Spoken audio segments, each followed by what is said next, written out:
Does your child misbehave like this in the car? Do they kick the front seat or push their legs into it?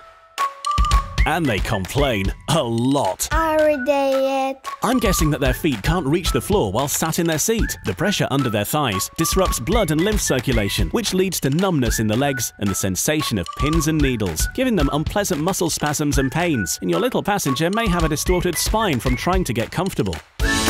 Discover the solution which allows children to travel safely and comfortably. The car footrest, providing perfect leg support in high back boosters, also for 9 to 18 kilogram car seats. Say no to dangling legs in the car and install a footrest that fits vehicles both with and without ISOFIX. You can now buy our footrest in many European countries, and soon it will be available in many more. For more details, please visit our website www.KneeGuardKids.eu. Cool kids, ride comfortably.